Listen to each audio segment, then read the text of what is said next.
бизнес баштай турган болсоңуз, сразу много 10 баллдык менен баштаңыз да. Бул много да. 13.000 сом.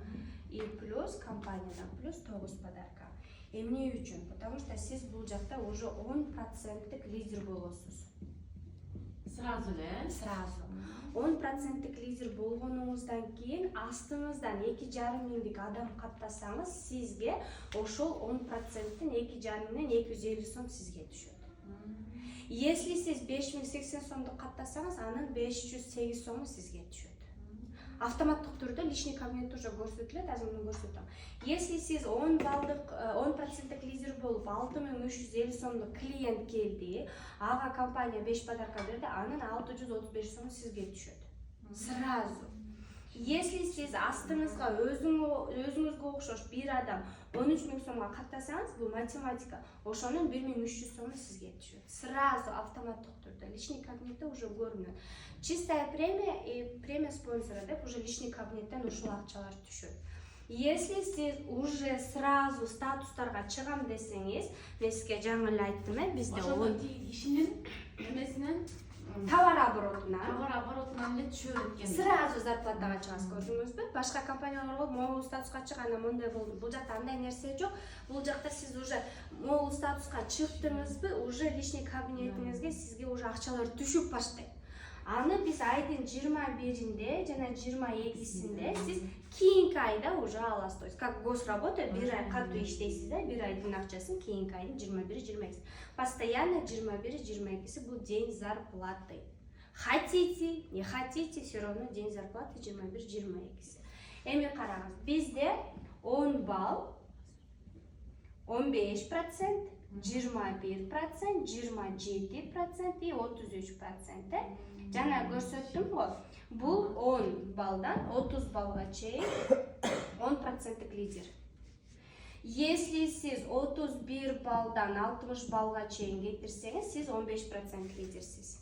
Эми астыңыздан уже 15% болгондон кийин 2,5 миңдик адам каттасаңыз, 375 сом сизге түшөт. 5080 сомдук адам каттасаңыз, 762 сом сизге түшөт. Разницаны көрдүңүз, уже сиздин выплатаңыз да көтөрүлөт. Если сиз 6350 сомго каттасаңыз, уже 635 сом эмес, 953 сом алдыңыз. Адам каттагандан көбүрөөк зарплата түшөт. Сиздин статусуңузга байланыштуу зарплата дагы көтөрүлөт. Экинчисинен, если сиз астыңызга дагы бир 10 балдыктан каттай турган болсоңуз, 1300 сом эмес, уже эмне 1953. То есть 2000 сом сиз уже зарплата личный кабинетиңизге бир адамдан сразу түшүп калат. Ошондой эле, если сиз 61 балдан 120 балга чейин кылсаңыз, сиз 21% лидер болосуз. Бул демекчи, сиз 2,5 миңдик адам каттасаңыз, сиз уже 525 сом сизге түштү. Көрдүңүзбү? Мындан 200 сом дагы көтөрүлдү зарплатаңыз. Сразу түшөт личный кабинетте. Если 5080 сомду каттасаңыз, уже 1070 сом түшөт уже. Сразу канча? 300 сом көтөрүлдү бул зарплатада. Ошондой эле 6350 сомду кетирсеңиз, сиз уже 953 эмес, 1333 сом алдыңыз. Көрдүңүзбү? Зарплатаңыз ошончо көтөрүлөт. Канча статусту батыраак койду көтөрсөңүз, зарплата дагы ошончо бат көтөрүлөт да. Андан кийинки 13 миңге 10 балдык каттасаңыз, сиз уже 1950 эмес, уже 2730. 1000 сом өйдө зарплатаңыз көтөрүлдү. Хоть товар сатасызбы, хоть бирөөнү иштегенге алып келесизби, bundan сиз уже 15%тен сиз 1000 сом өйдө көтөрүлдүңүз. Сразу. Товар сатса да бияктан түшөт экен да. Да. Азыр ал жолдо көрсөтөм. Жана 27% болуш үчүн сиз 121ден 200 балга чейин кылсаңыз, сиз 27% лидер болосуз да. Сиз уже 2,5 миңди астыңызга бир адам каттасаңыз, уже 675 сом түшөт сразу личный кабинетиңизге. Если 5080 сомду каттасаңыз, уже 1371 сом түшөт. Уже көрдүңүзбү? 300 сом разница. Ошондой эле 6350 сом болсо, 1715 сом түштү. 500 сом разница, уже 400 сом разница болуп калды. Көрсөтпү? Канча статусуңуз өйдө көтөрүлгөн сайын сизге зарплата дагы ошончо даңы чыгып кетти. Жанагы эфирде айтылып аткандар ушулар. Если сиз астыңызга бир эле 13 миң сомдук, бир 10 балдык иштейм деген адам каттасаңыз, андан сизге уже 3050 сом чыгып калат. 510 сом чыгып калат. Көрсөтпү? Уже ортодо дагы 1000 сом көтөрүлдү сразу. Если сиз 33% лидер болом десеңиз, бул 200 балл и бесконечный. Все, уже бул жакта сиз уже балл менен ойнобойсуз. Уже сиз балл уже бүттү, уже бесконечный кете берет. Самое главное, 201 баллды жаза алдыңызбы?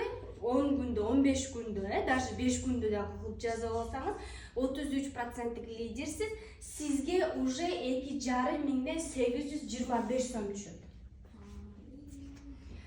250 алган жакшыбы же 825 сом алган жакшыбы? Конечно, тигин алган жакшы. 5080 сомдук кетирсеңиз уже 1677 сом түшөт уже. Мен биринчи веткама күнүнө 5 адам каттасам, мен ушунда 1000 сомдон эле санайынчы. 5000 сом уже лишний кабинетке туфат чыгып калат да сразу. 6350 сомдук каттасам 2100 түшүп калат. Көрдүңүзбү? Если мен 10%те туруп 635 сом алган жакшыбы же 2000 сом алган жакшыбы? 1400 сом разница. Ошо 2000ге ошондо канча адам каттап калыш керек? Катташ керек? Кайсы 2000ге? Уже 2090. 33гө чыккандан кийин бул акчаны алыш үчүнчү бир эле адамда. Бир эле адам каттап калса. Бир эле адам 6000 сомдук товар алса, 6350 сомдук 5 балдык товар алса, сизге уже 2000 түшүп атпайбы? Аттагы оборот 33 сизге түшөт. Көрдүңүзбү?